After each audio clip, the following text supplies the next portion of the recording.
तो हम बढ़ते हैं मिथुन राशि की और इनके लिए परिवर्तन योग है, तो इनके लिए अब कैसा रहेगा मई का महीना? देखिए, जो मिथुन राशि वाले हैं इनके लिए खास रहने वाला है, क्योंकि मिथुन राशि में ही आने वाले हैं हमारे गुरु और शुक्र। ठीक है, गुरु तो विराजमान ही है और शुक्र महाराज आ जाएंगे, तो राशि जो वो है इनकी प्रभावित होने वाली है जबरदस्त तरीके से। कमी कहाँ आने वाली है? इनके राशि स्वामी के अस्त की स्थिति। ठीक है, ये लगभग हमारी 2 मई से शुरू हो जाएगी और लगभग रहेगी हमारी 25 मई के करीब की। ठीक है, तो यानी राशि स्वामी अस्त हो रहे हैं, लेकिन राशि के अंदर अच्छे शुभ ग्रह आ गए हैं। अब एक मित्र हैं और एक शत्रु भी हैं, क्योंकि एक पिता है और एक दूसरे गुरु हैं। शुक्र तो गुरु की तरह मानते हैं बुध शुक्र महाराज को, लेकिन अपने पिता जो इनके गुरु हैं इनको इतना पसंद नहीं करते हैं।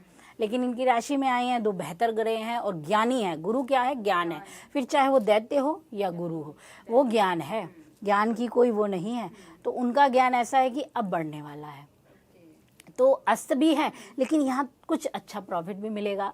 ठीक है, तो यहाँ काम आएगा कि गुरु और शुक्र की युति जो है इनको देगी बौद्धिकता में स्थिरता, अस्त होने के बावजूद शुभ रिजल्ट। ठीक है, तो मतलब छात्रों के लिए तो बहुत बढ़िया समय है ना? बिल्कुल फिर ये अपनी बुद्धि को बढ़ाने के लिए, बिल्कुल है, ज्ञान को बढ़ाने के लिए बिल्कुल है।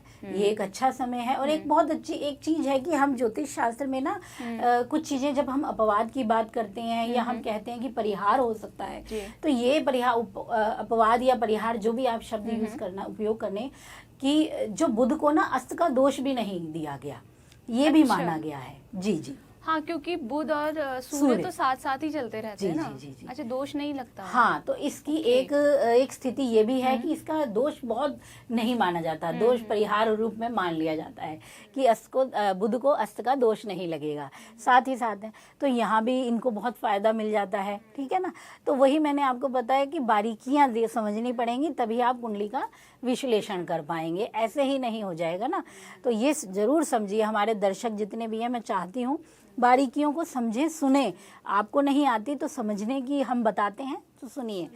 ऐसे उदास मत होइए। कितने कहते हैं नहीं हुआ, वो हो गया, ये है, अब है। तो मैंने बोला ये समझने की ज़रूरत है। हाँ, मैं भी दर्शकों को कहना चाहूँगी, क्योंकि राशि का जो प्रिडिक्शन हम देते हैं वो सभी राशियों के लिए एक जेनरिक होता है और हर कुंडली के हिसाब से अलग होता है। अगर आप भी चाहते हैं कि आपकी कुंडली का विश्लेषण हो तो आप हमसे कनेक्ट कर सकते हैं, सीधा आप राजरानी मैम से कनेक्ट कर सकते हैं।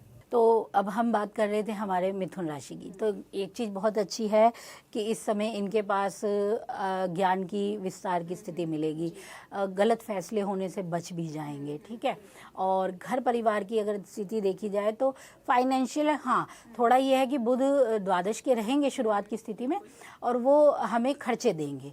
तो ये खर्चे ऐसे भी हो सकते हैं कि आपकी यात्रा हो जाए लंबी, धर्म गुरु के पास जाने की स्थिति आपकी बन जाए, कुछ आध्यात्मिक स्थिति पे आप पैसा लगाना चाहें, कुछ मांगलिक कार्यों में भी आप पैसे लगा सकते हैं।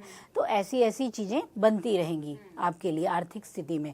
पर ये नहीं है कि बहुत ही घाटा है, ऐसी स्थिति नहीं है, बचाव भी हो जाएगा।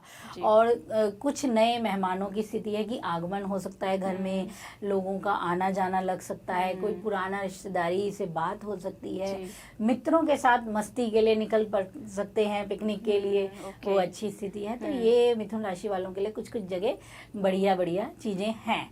और अगर देखा जाए तो जीवन साथी और जो परिवार में लोग हैं इनका अच्छा संपर्क भी रह सकता है। थोड़ी सी उठापटक तनाव तो है, मिलेगा, लेकिन इतना खराब नहीं होगा और संभल जाएगा। जैसे हम कहते हैं ना सास बहू में हो रहा है कुछ, लेकिन इतना नहीं होगा, ये संभाल ही लेंगे, प्यार बना रहेगा, अच्छी स्थिति चला पाएंगे। हाँ, सेहत का थोड़ा ध्यान रखना है, वहाँ थोड़ा उदासी छा सकती है, शरीर थोड़ा कई बार लग सकता है कि नहीं हो पा रहा है काम, उस पर ध्यान देना है। ठीक है, तो मतलब मिथुन राशि के लिए कुल मिलाकर अगर हम देखें तो ग्रहों की स्थिति शुभ फल तो दे ही रही है। जी। ठीक है, अब इनके लिए कोई एक उपाय बता दीजिए। तो देखिए, मिथुन राशि के लिए इस बार का उपाय सबसे अच्छा ये है कि अपने बुध को और मजबूत कीजिए ताकि बेहतरीन चीज़ें अच्छे से बन पाए। करियर हो या व्यवसाय और नौकरी है, जो भी कुछ है, तो इसके लिए बुध को स्ट्रॉन्ग करना है। तो बुध के मंत्र जाप जरूर कीजिए इस बार। ठीक है, लगातार बुध के मंत्र जाप कीजिए। वहीं इनके मित्र की जयंती आ रही है, शनि जयंती, पूजा कीजिए, शनिदेव को भी प्रसन्न कर दीजिए, तो आपके तो बल्ले बल्ले की स्थिति है। तो ये कुछ उपाय हैं जो इस बार आपको करने हैं। ठीक है, अगर कोई दर्शक हमारी शनि जयंती पर पूजा बुक करना चाहते हैं तो माई ज्योतिष से भी वो लोग हमसे जुड़ सकते हैं। इसी प्रकार की वीडियोस देखने के लिए हमें सब्सक्राइब करना ना भूलें और एस्ट्रोलॉजी से जुड़ी लेटेस्ट जानकारी के लिए डाउनलोड करें माई ज्योतिष ऐप।